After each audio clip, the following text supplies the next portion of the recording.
স্থানীয় অনুমতি নিয়ে এবারও সংযুক্ত আরব আমিরাতের আজমান প্রদেশে দুর্গাপূজার বড় আয়োজন করেছে প্রবাসী সনাতনী ঐক্য পরিষদ। ঢাকের বাদ্য আর উলুধ্বনি বাংলাদেশ ও ভারতীয় সনাতনী প্রবাসী ভক্ত, পূজারী ও দর্শনার্থীদের আগমনে উৎসবমুখর হয়ে উঠেছে পূজা প্রাঙ্গণ।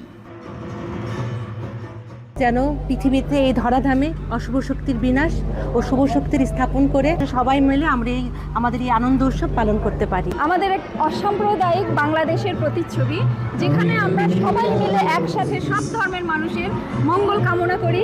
দেশটিতে এবার বাংলাদেশি সনাতন ধর্মাবলম্বীরা 10টি পূজা মণ্ডপ তৈরি করেছেন।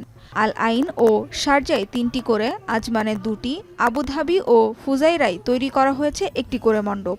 এসব মণ্ডপে 5 দিন ব্যাপী চলবে পূজার আয়োজন। সংশ্লিষ্টরা বলছেন 2 মাস আগে থেকেই শুরু হয়েছে পূজার প্রস্তুতি। দেশটির বিভিন্ন প্রদেশে থাকা সনাতন ধর্মাবলম্বীদের ভাগ করে দেয়া হয়েছে কর্মপরিকল্পনা, যে কারণে উৎসবের আমেজ ছড়িয়ে পড়েছে সমগ্র আমিরাতে। আমরা প্রবাসীরা সবসময় অনেক কষ্ট এবং অনেক স্ট্রেসের মধ্যে থাকি।